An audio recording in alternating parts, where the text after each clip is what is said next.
동전의 앞면과 뒷면은 서로 다른 모습을 하고 있습니다.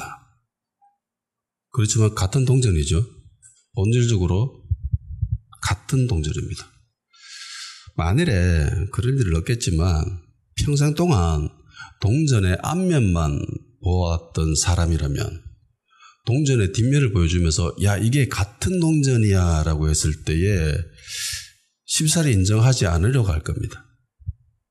반대로 동전의 뒷면만 보았던 사람에게 동전의 앞면을 보여주면서 야 이게 사실은 똑같은 동전이야 라고 했을 때 그 사람은 그 진리를 잘 쉽게 받아들이지 못할 거예요. 동전을 제대로 이해하려면 동전의 앞면과 동전의 뒷면을 모두 다 봐야 하고 이해해야 되죠. 아, 이것도 동전이구나. 앞면도 동전이고 뒷면도 똑같은 동전이구나 라는 것을 깨달아야 합니다. 마찬가지입니다. 부흥은요, 동전의 앞면일 수 있습니다. 그리고 그 부흥의 그 뒷면에는 고난이라는 모양이 그려져 있을 겁니다. 그래서 부흥과 고난, 핍박, 환난은 동전의 양면과도 같습니다. 사람들은 흔히 생각합니다. 부흥을 우리에게 주시옵소서. 기대하는 바가 있겠지요. 교회가 성장하고 예수님 이름으로 사람들이 모여들고 구원받아 감격해하고 밖에 나가서 예수님 이름을 막 전하고 그런 아름다운 모습을 그립니다. 그것을 기대하죠. 그러면서 부흥을 외칩니다. 이 땅에 부흥을 주시옵소서. 부흥이 오면 교회가 잘 될 거라고 생각합니다. 부흥이 오면 성도가 잘 될 거라고 생각합니다. 그런데 과연 그럴까요? 생각해 보세요. 만일에 여러분이 마귀의 입장이라면, 그런 일은 절대로 없지만 만일에 내가 마귀의 입장이라면 부흥이 임했을 때 마귀는 무슨 생각을 할까요? 어떤 행동을 하겠습니까? 상식선에서.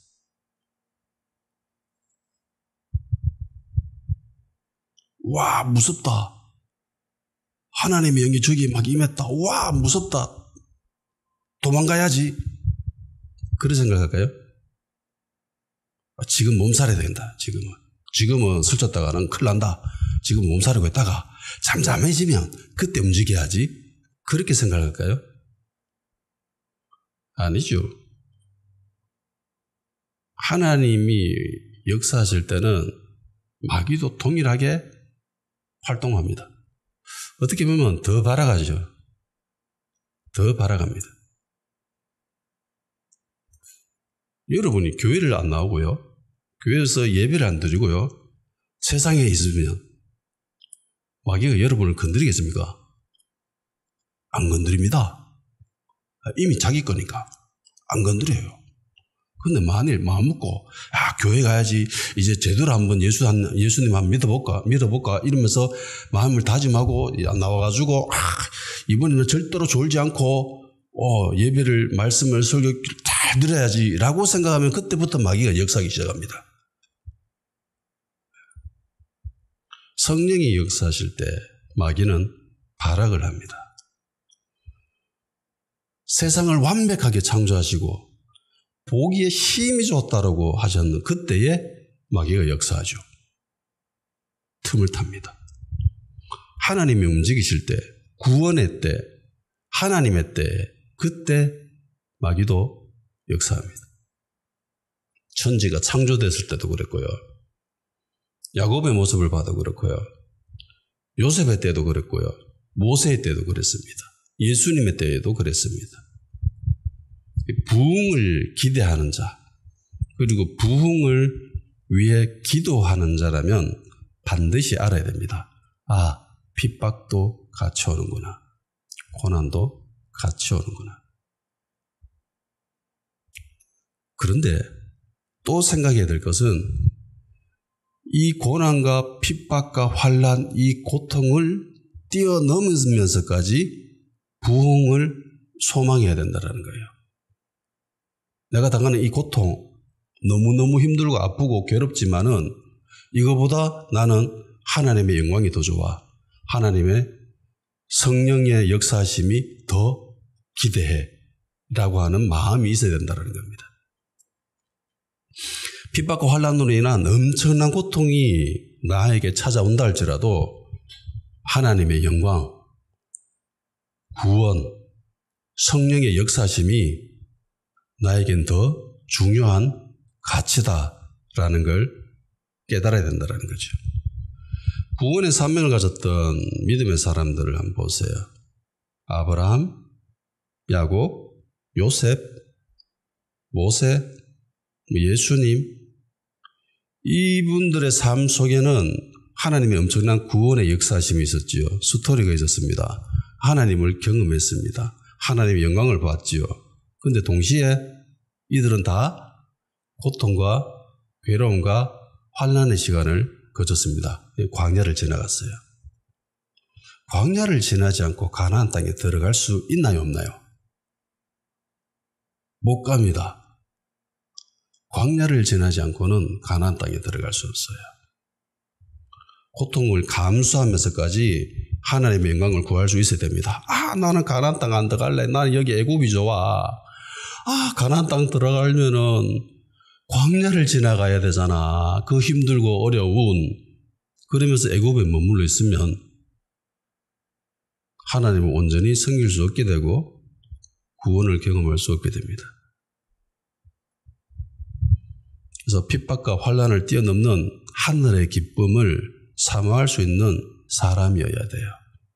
마치 모세처럼. 모세가 하나님께 이렇게 얘기했잖아요. 원컨대 주의 영광을 내게 보이소서. 모세가 아무것도 모르고 하나님의 영광을 구했을까요? 모세의 이 말에 하나님이 이렇게 이야기하시죠.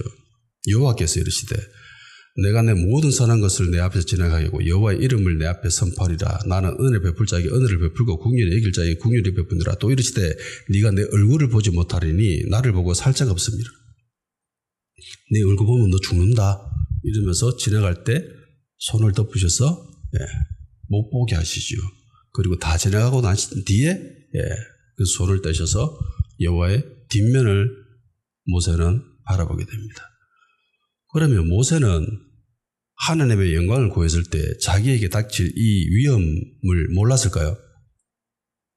알았습니다. 이미 시내산에서 충분히 경험했거든요. 시내산에서 율법을 받을 때에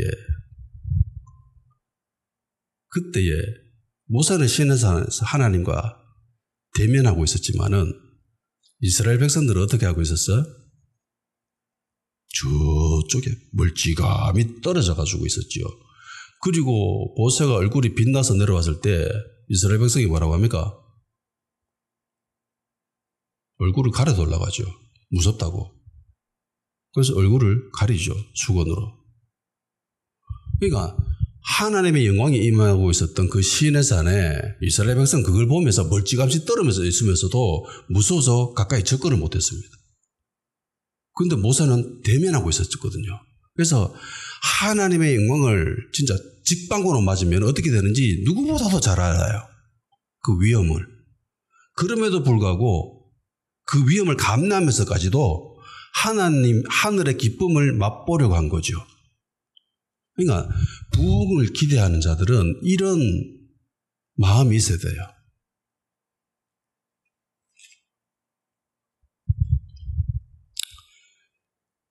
예루살렘 교회에 시련이 닥치고 그리고 제자들은 흩어져서 복음을 전했습니다.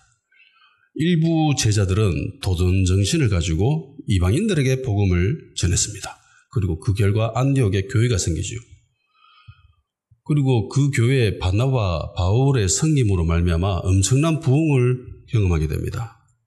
이때 마귀도 역사하죠. 마귀는 이 기회를 놓치지 않고 헤롯을 통해서 하나님의 일을 해방하려고 합니다. 야고보 사도를 잡아서 죽입니다. 교회를 방해하죠. 교회는 심각한 타격을 입게 됩니다. 엄청난 위기를 겪게 되죠. 야고보 사도가 죽은 것을 보고 유대인들이 기뻐합니다. 헤롯이 이것을 봤어요. 그리고 유대인들을 더 기쁘게 해주기 위해서 이번에는 베드로 사도를 잡아서 감옥에 가둡니다.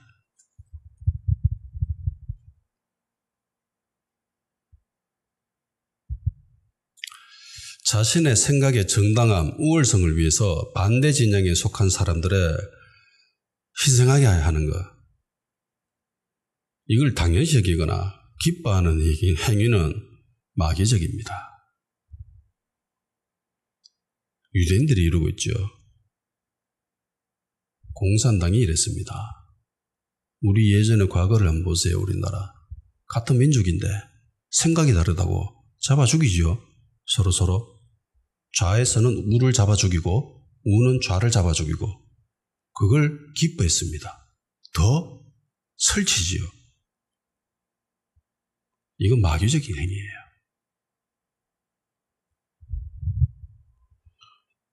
현대 대한민국 국민들 중에서는 정치 노름에 빠져가지고 극단주의로 치달은 사람들이 있습니다. 이거 좌든 우든 간에 똑같아요. 양 끝단에 있는 사람들. 근데 이 중에는 적지 않는 그리스도인들도 있습니다. 빠져가지고 정치 노름하고 있습니다. 잡아 죽여라. 감옥에 가다라 이러면서. 그걸 기뻐해요. 좋아해요. 적극적으로 장려합니다. 개탄스럽게 이를 데 없습니다. 참으로 한심스러운 작태입니다. 이게 뭐 하는 거예요? 교인들이, 성도가. 예수님 전에도 시원찮을 바나요? 만일에 한번 생각해봐요. 우편에 있는 그리스도인들이 좌편에 있는 사람들을 향해서 잡아 죽이라고 감옥에 가둬야 된다고 그렇게 외치는 성도가 있다면은 그 좌편에 있는 불신자들은 그걸 보고 뭐라고 하겠습니까?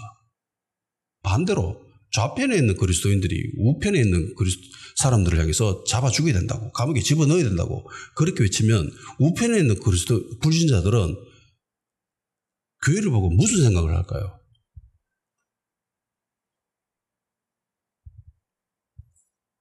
다 떠나는 거예요. 교회를.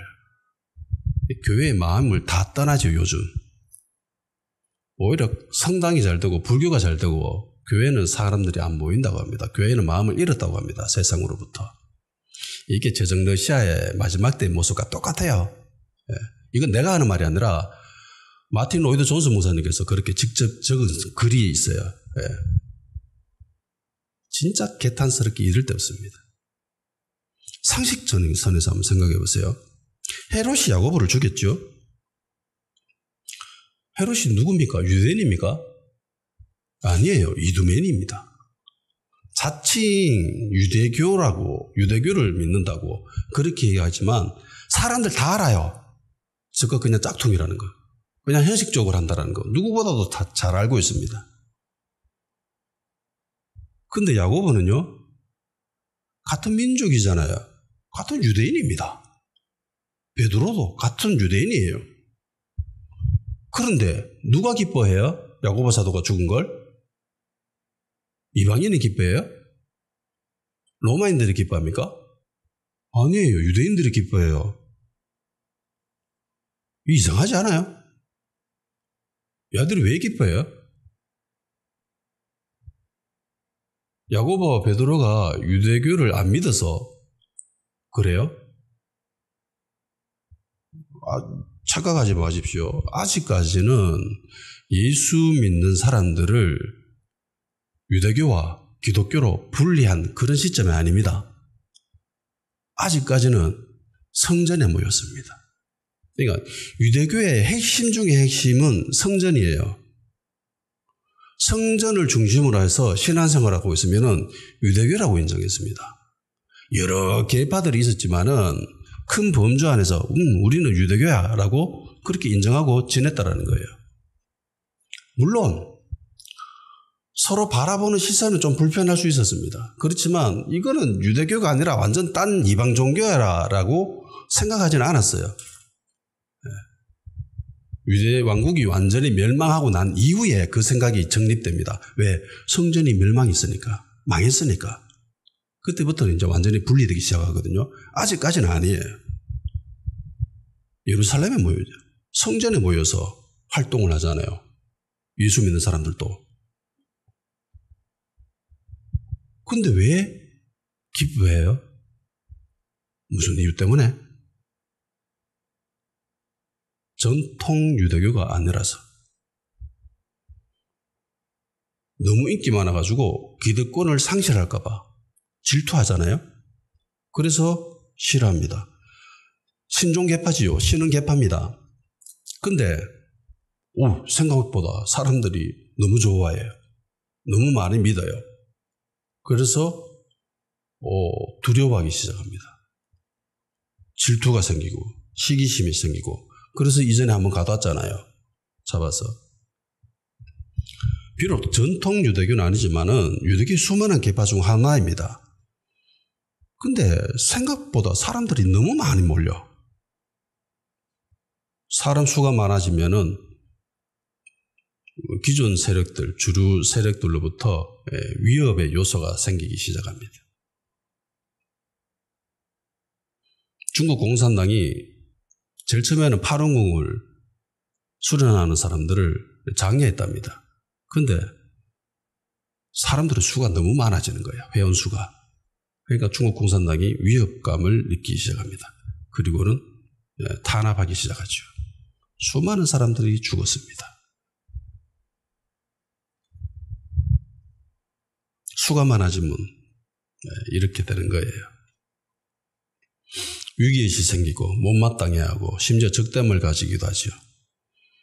유대교 내에서도 계파 간에 이런 서로 다툼은 있었어요. 포용적이지는 않았습니다.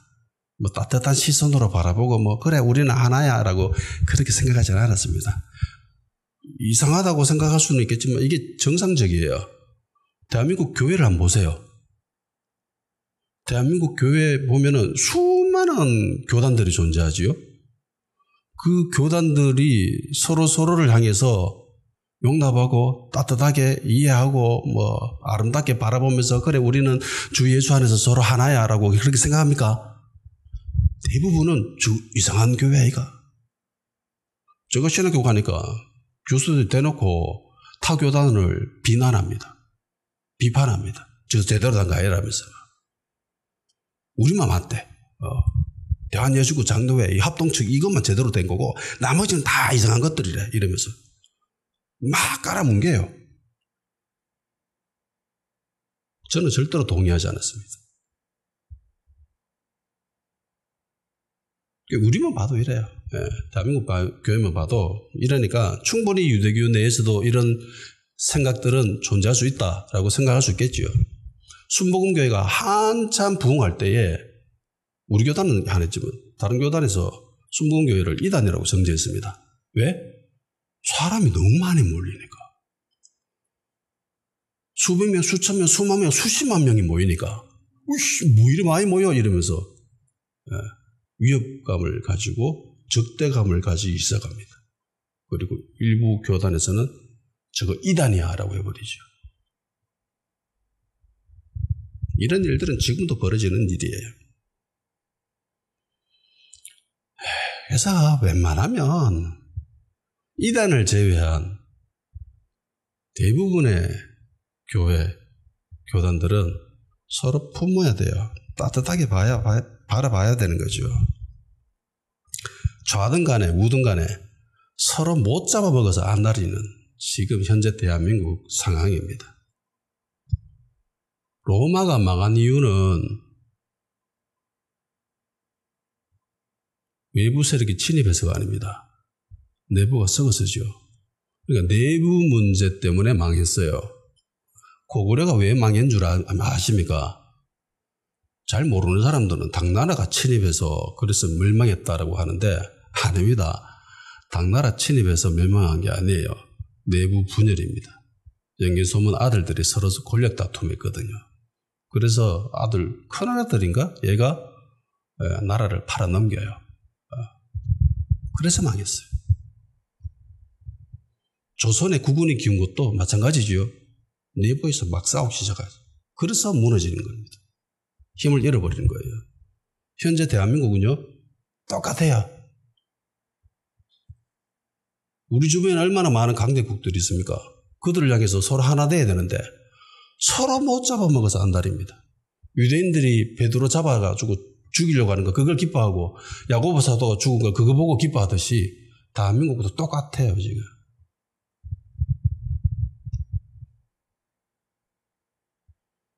당시 대부분의 유대인들 중에는 정상적인 사람들이 거의 없어요.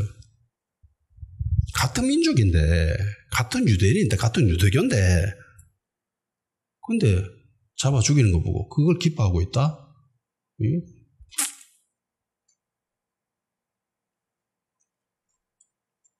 웃기지 않습니까? 이방인들이 자기들을 통치하고 있는데, 그건 자연스럽게 바라보면서 같은 유대인인데 죽이는 걸, 그걸 기뻐한다? 정말 편협적이고 왜곡되었고 비상식적인 이기적인 생각입니다. 마귀에게 속임당한 거예요. 그냥 상식전에서 한번 생각해 보세요. 마지막 때가 다가올수록 이런 극단적인 사람들은 더 많이 등장할 겁니다. 양극화는 더 심해질 겁니다. 양극단으로 치달아가고 있는 이 시점에서 그리스도인들은 어떻게 되는가? 거기 휩쓸려가지고 막 떠다니면서 막 그래 너가 때문이야 이러면서 서로 손깍질하면서 잡아 죽여야 된다고 그렇게 외쳐야 되나요?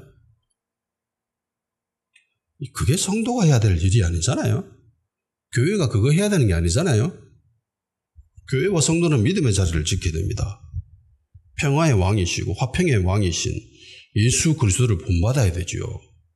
화목 제물로 돌아가셨는데 화평케 하는 그 사명, 그 일을 감당해야 되는데 세상의 빛과 소금이라고 하는데 왜 그렇게 앞자리에서 선동하면서 자극적으로 굴어야 되는지 이해를 못하겠습니다. 헤롯은 유대인들을 더 기쁘게 해주기 위해서 베드로를 잡았습니다. 잡아 죽이려고. 야고보처럼 똑같이. 근데 헤롯에게 문제가 생깁니다. 하필 이때가 유대인의 명절 기간입니다. 유대인력 음력 1월이 니산월 14일이 유월절이죠. 그리고 유월절 지나 15일부터 7일 동안은 무교절 기간입니다. 근데 딱 이때가 걸렸어요. 본문 3, 4절. 유대인들이 이 일을 기뻐하는 것을 보고 베드로를 잡으려 할새 때는 무교절 기간이라. 잡음에 옥에 가두어 군인 내식인 내패에 맡겨 지키고 6월절 후에 백성 앞에 끌어내고자 하더라. 일단 잡아 죽이려고 했어요. 죽이는 건 분명합니다. 그런데 지금 당장은 못 죽여요. 왜? 명절 기간이라 가지고. 그래서 명절 끝나면 죽이려고 했어요. 유대인 관례상 이 명절 기간에는 가급적 재판이나 처형은 자제했다고 합니다. 이 모습은 예수님을 잡아 죽이려고 했을 때의 유대인들의 모습을 봐도 알 수 있습니다. 대충 짐작할 수 있습니다. 마태복음 20장 3절 5절. 그때의 대제사장들과 백성의 장로들이 가야바라는 대제사장의 관장에 모여 예수를 형제로 잡아 죽이려고 의논하며 말하기를 밀란이 날까 하노니 명절에는 하지 말자 하더라. 그러니까 명절에는 웬만하면 하지 말자. 무슨 일이 퍼져질 수 있다. 그렇게 얘기하죠. 그러니까 명절에 사람을 잡아서 재판하고 처형하는 것에 대해서 굉장히 좀 불편해합니다. 이걸 좋은 기회라고 생각하지 않고 이거 웬만하면 이거 피해야 돼. 하면 안 돼. 라는 생각을 가지고 있었던 거죠. 헤롯 입장에서는 훨씬 더 부담이 되었을 겁니다. 그래서 베드로는 꽤 오랜 시간을 감옥에 갇혀 있어야 했습니다. 자, 이 사실로 미루어 보건대 야고보 사도의 처형은 급작스럽게 생길 일일 가능성이 굉장히 높지요. 야고보 사도가 순교당한 것은 그냥 한 줄로 기록됐죠. 목 잘라서 죽였다. 갑자기 야고보 사도는 잡혔고 잡힘과 동시에 순식간에 처형당한 거죠. 그러니까 교회가 준비할 수 없었던 겁니다. 교회가 준비한다는 건 기도하는 거죠. 갑작스럽게 벌어졌으니까. 그 반면에 베드로의 상황은 좀 달라요. 헤롯이 베드로를 잡았지만 바로 죽일 수는 없었습니다. 그래서 유월절이 끝나고 난 뒤에, 명절이 끝나고 난 뒤에 그때 죽이려고 했죠. 그런데 헤롯이 완전하게 모든 것을 장악하고 있다라고 생각하는 이 시점에 하나님이 역사하십니다. 하나님의 섭리가 있어요. 하나님이 아주 멋진 묘수를 준비해 놓았지요. 이게 무교절 기간입니다. 그리고 이 하나님이 둔 이 묘수에 교회는 적절하게 대응을 하기 시작합니다. 예루살렘 교회의 모습을 보세요. 성도들의 모습을 한번 보십시오. 어떻게 합니까? 간절히 기도했다라고 하지요. 예루살렘 교회는 다 모여서 세력 과시하면서 야, 우리 지금 기도 집회하고 있는데 모이자라고 하지 않아요. 성도들이 성전에 다 모여서 기도한 게 아니에요. 대규모 기도 집회한 게 아닙니다. 소급으로 모여서 기도하고 있습니다. 모든 성도들이 한 곳에 모여서 기도할 수는 없었지만은 흩어진 성도들은 한 마음을 가지고 소급으로 모여서 그렇게 기도하고 있었습니다. 세상이 교회를 핍박할 때, 세상이 교회를 탄압할 때 교회가 대응하는 방법, 기도. 그러니까 교회와 성도의 무기는 기도입니다. 아멘.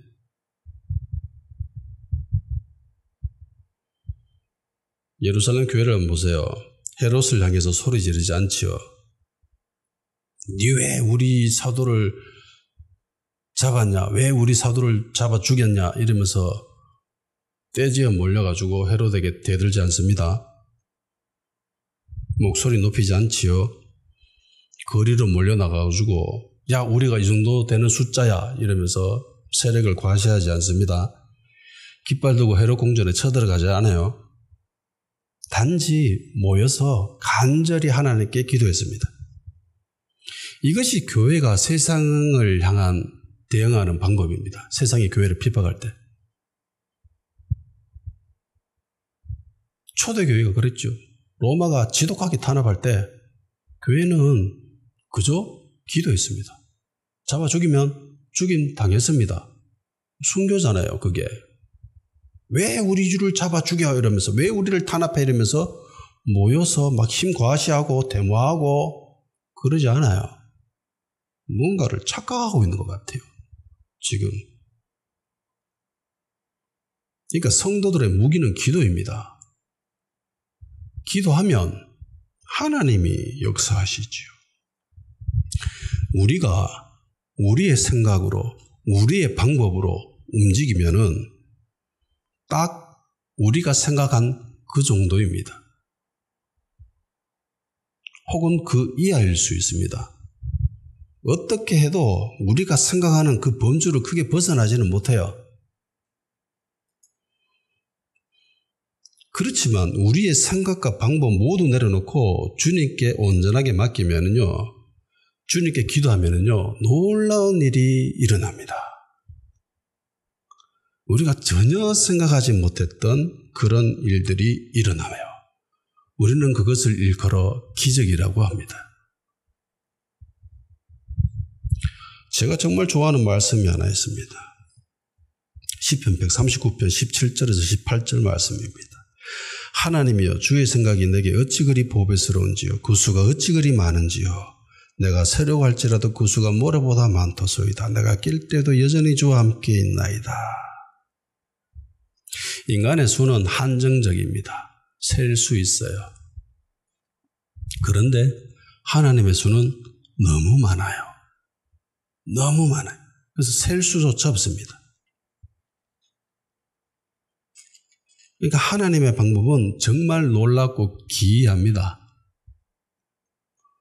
자, 베드로가 붙잡혔다는 소리를 듣고 교회는 모여서 기도했습니다. 다 모이지는 못했지만은 소그룹 나눠가지고 그래서 한 마음으로 간절히 기도했지요. 베드로를 위해서 기도했습니다. 이미 교회는 야고보 사도를 한번 잃은 경험이 있습니다. 그런 슬픔에 휩싸인 적이 있었지요. 그런데 이번에는 베드로 사도마저 잃어버릴 그런 위기에 몰렸습니다. 베드로 사도, 야고보 사도 예수님의 수제자들이죠. 일진들입니다. 그런데 만일 교회가 기도하는 것이 아닌 물리적인 방법을 선택했으면 어떻게 되었을까요? 베드로가 잡혔다. 그래서 교회 리더들이 모여가지고 긴급 비상대책위원회를 편성했습니다. 헤롯을 향해서 조직적으로 로비를 합니다. 그리고 종교 지도자들을 한 명씩 회유하고 설득하기 시작합니다. 한편으로는 대규모 집회를 열어가지고 헤롯에 향해서 은근히 압박을 가하지요. 야, 잘못하면 너 우리한테 잘못 삐삐면 밀란 일으킬 수도 있어 이러면서. 그리고 성도들을 자극하고 선동해가지고 거리로 막 모이들게 합니다. 야, 이때다 다 모이자. 우리 힘을 과시하자 이러면서 절대로 세상이 우리를 얕잡아 보지 못하도록, 헤롯이 절대로 우리를 깔보지 못하게끔 우리가 딱 모여야 된다. 다 이러면서 전세 버스 수십 대 수백 대 모아가지고 모여듭니다. 아니면 베드로를 구출하기 위해서 특공대를 편성해가지고 보내거나, 그리고 일반 백성들을 그의 편으로 이끌기 위해서 막 댓글 달고 막 조직적으로 막 그렇게 일을 합니다. 치밀하게. 이렇듯이 세상적인 방법으로 했다면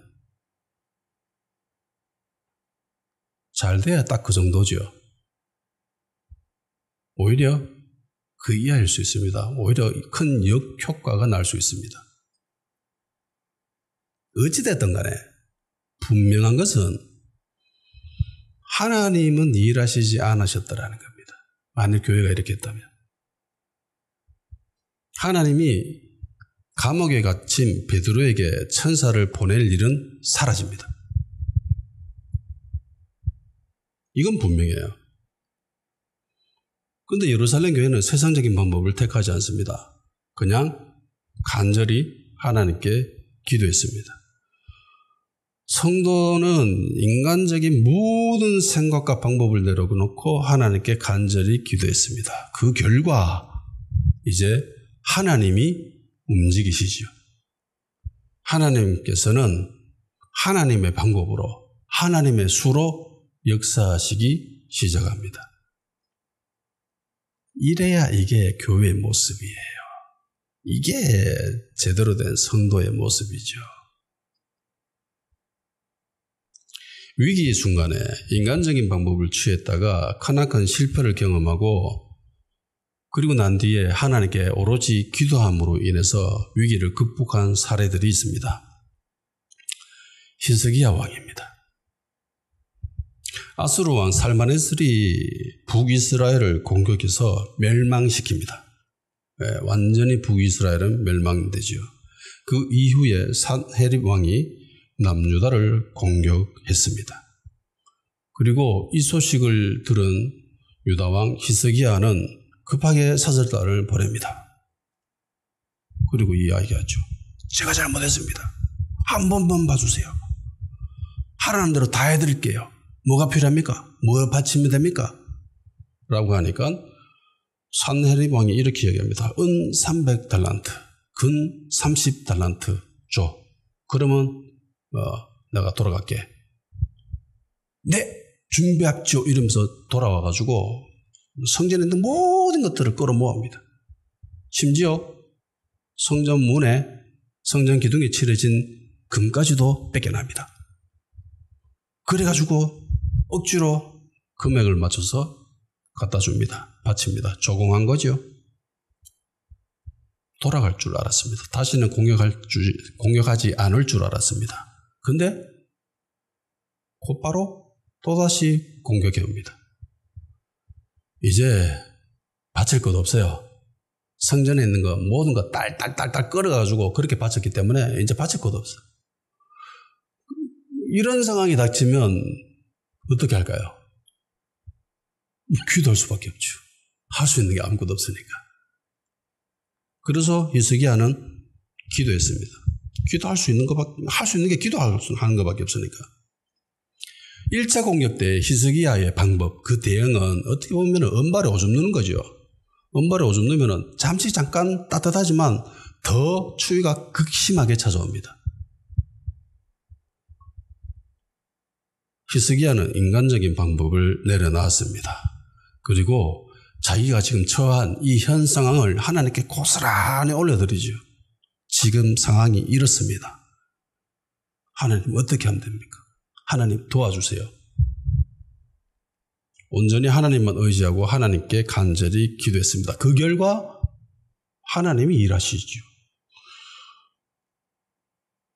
열왕기하 19장 34절에서 37절까지입니다. 내가 나와 나의 종 다윗을 위하여 이 성을 보호하여 구원하리라 하셨나이다 하였더라. 이 밤에 여호와의 사자가 나와서 아수르 진영에서 군사 18만 5천 명을 친지라. 아침에 일찍 일어나 보니 다 송장이 되었더라. 아수르 왕 산헤립이 떠나 돌아가서 니느웨에 거주하더니 그가 그의 신 니스록의 신전에서 경배할 때에 아다람멜렉과 사라셀이 그를 칼로 쳐 죽이고 아라랏 땅으로 그들이 도망하며 그 아들 에살 핫돈이 대신하여 왕이 되니라. 히스기야의 기도를 들으시고 하나님이 응답하시지요. 그래, 내가 해줄게. 내가 처리해줄게. 그러면서 하나님 방법으로 하십니다. 주의 천사가 나타나가지고 18만 5천 명이 죽어버려요. 하룻밤 사이. 그뿐만이 아니죠. 산헤립 왕이 돌아가가지고 자신의 신 니스록을 향해서 예배드리고 있는데 그때 암살당합니다. 아드람멜렉과 사레셀한테. 이들이 누구냐? 아들이에요. 아들한테 죽임을 당합니다. 하나님이 하신 방법입니다. 히스기야가 이런 생각을 했을까요? 이런 상상조차 해봤을까요? 하룻밤 사이 그 모든 군사들이 죽는 거 이거 상상해냈겠습니까? 기껏 해봐야 애굽이 안 도와주겠나? 혹은 내란이 일어나가지고 급하게 군사를 돌릴 그 정도 생각? 근데 이 생각은 상상조차 꿈에도 생각을 못했을 겁니다. 근데 하나님이 이렇게 하세요.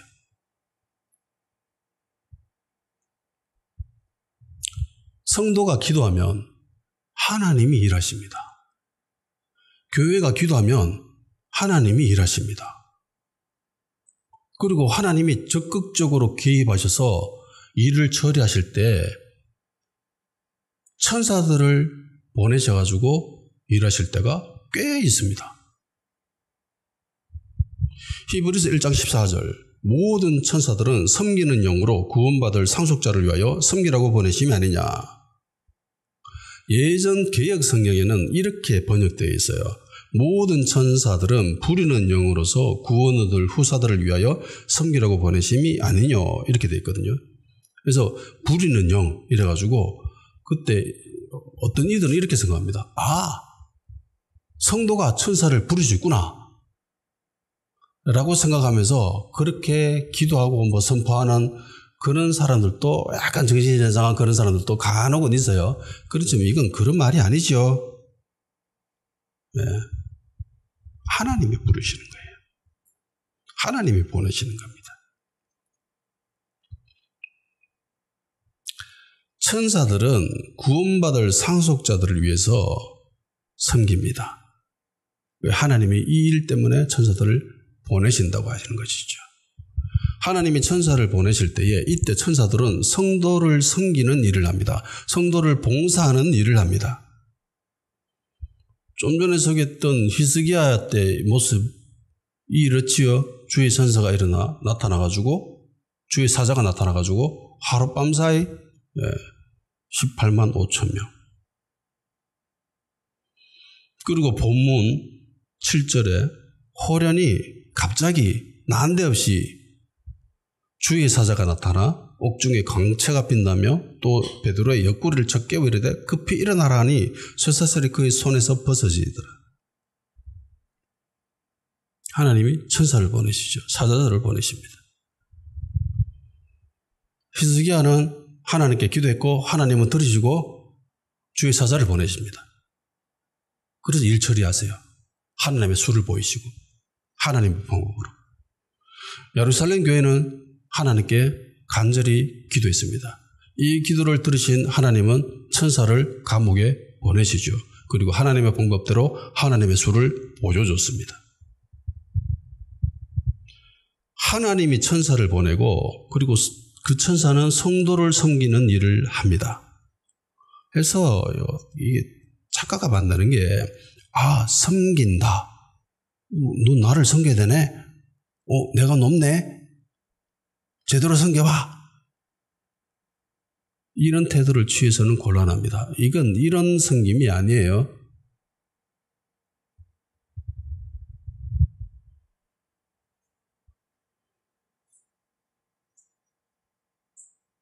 혹은 반대편에서 천사를 경배하거나 천사를 높이는 사람들도 간혹 있습니다. 그래서도 안 돼요. 천사가 성도를 섬기는 겁니다. 그렇다고 인간이 천사를 향해서 무례하게 군다거나 마치 지가 더 지위가 높다라고 그렇게 착각해서도 안 됩니다. 업신여겨서도 안 돼요. 그저 각자의 역할이 다른 거예요. 분명한 것은 천사는 성도를 섬기는 일을 합니다. 세상적인 그런 섬김이 아니에요. 보세요. 하나님의 보내심을 받은 천사가 감옥에 갇힌 베드로에게 탈출할 수 있게끔 도와주지요. 섬겼습니다. 봉사했습니다. 그런데 베드로를 향한 천사의 모습을 한번 보세요. 잠자고 있던 베드로에게 나타나가 무릎 꿇고 하나님이 보내신 천사인데 베드로님 이제 일어나셔야 됩니다. 이러면서 막 흔들어 깨웁니까? 아니죠. 옆구리를 찹니다. 옆구리를 칩니다. 일나라 이러면서. 이런 모습만 봐더라도 섬김이 막 인간이 하나님을 섬기는 그런 모양이 아니라는 겁니다. 그런 태도가 아니라는 걸 알아야 돼요. 어찌됐든 간에 성도라면은 가끔은 이런 기대를 해봐도 좋지 않나라는 생각을 합니다. 우리가 하나님께 간절히 기도하고 난 뒤에 하나님이 적극적으로 개입하시고 그리고 천사들이 일하는 것을 내 눈으로 볼 수 있는 그런 경험이 필요하지 않나.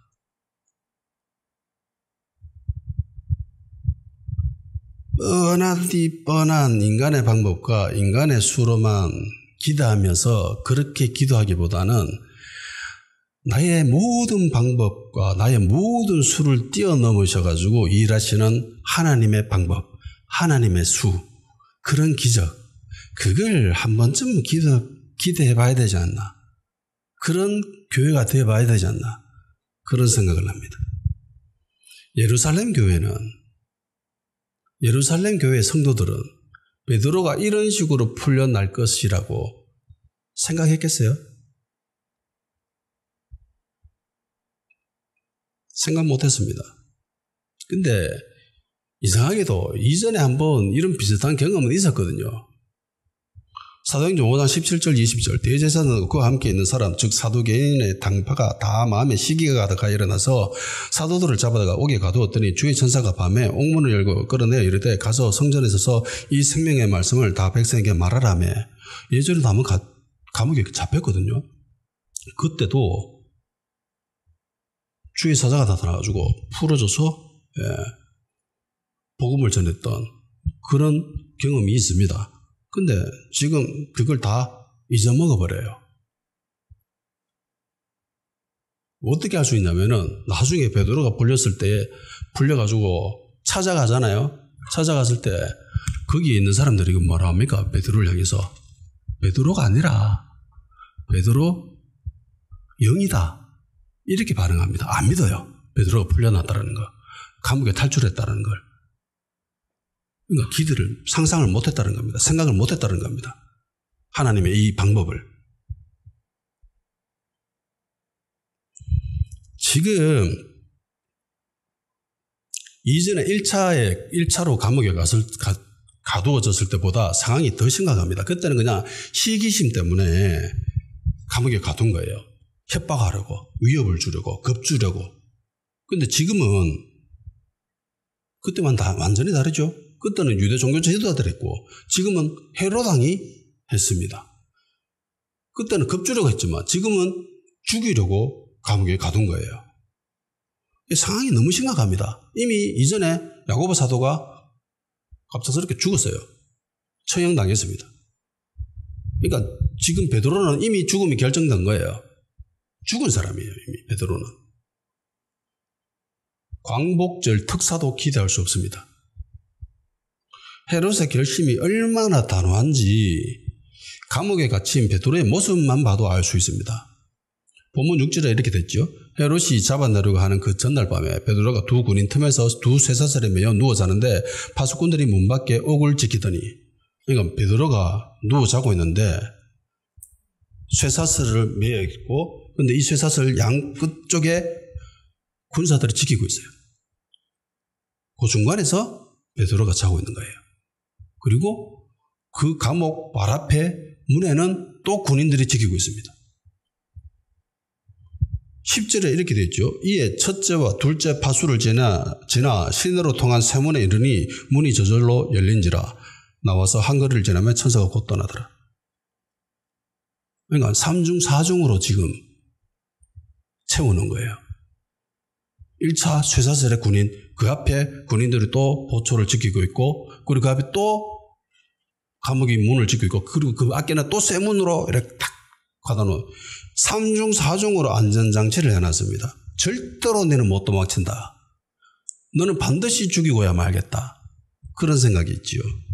그리고 간수들 4명이 4조가 되어가지고 3시간 동안 돌아가면서 경비를 했습니다. 베드로를 아주 죄질이 나쁜 중범죄자로 취급했습니다. 그러니까 얘는 무조건 잡아서 죽여야 돼. 그러니까 절대로 틈을 주면 안 되고 절대로 도망치지 못하도록 철저하게 막아놓을 거야. 그러니까 베드로는 반드시 죽을 수밖에 없고 헤롯은 베드로를 완전히 죽일 것이라고 그렇게 작정한 거죠. 이번만은 절대로 놓치지 않겠다. 무조건 잡아서 죽이겠다라는 헤롯의 다짐이 보이는 그런 장면입니다. 그런데 우리 하나님은 헤롯의 모든 방법을 다 허물어뜨리시지요. 우리 하나님은 성도가 기도할 때 마귀의 그 어떤 계계나 전략도 다 파멸시키시는 분이십니다. 괴멸시키시는 분입니다. 위기 순간에 나의 능력을 의지하지 마십시오. 설령 내가 능력이 있다 하더라도, 설령 내가 힘이 있다 할지라도 나의 방법, 나의 힘을 의지하지 마세요. 히스기야가 딱 이랬지요. 1차 침입 때 어떻게 됐어요? 완전한 실패, 은발의 오줌 눈격입니다. 내가 이 정도면 충분히 할 수 있겠네. 이 정도면 내가 충분히 감당할 수 있겠네. 라고 자만하지 마십시오. 내 생각과 계획이 성공할 거라고 생각하지 마십시오. 겸손히 엎드렸던 히스기야의 모습이 되어야 됩니다. 예루살렘 교회 성도들의 모습이 되어야 합니다. 다 내려놓고 그냥 하나님께 기도하잖아요. 간절히. 많은 사람들이 교회의 위기라고 합니다. 교회가 가만히 있으면 안 된다고 합니다. 그래서 교회의 힘을 보여주자고 하지요.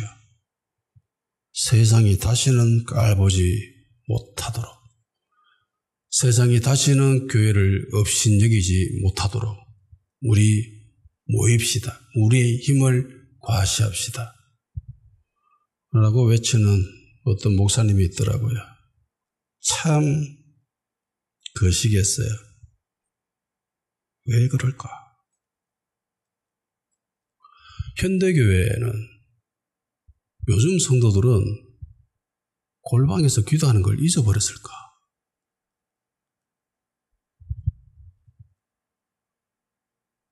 힘이 있다고 저러는가? 능력이 있다고 저럴까? 역사적으로 그렇게 했을 때에 어떤 일이 벌어졌는지 너무나 뻔한데,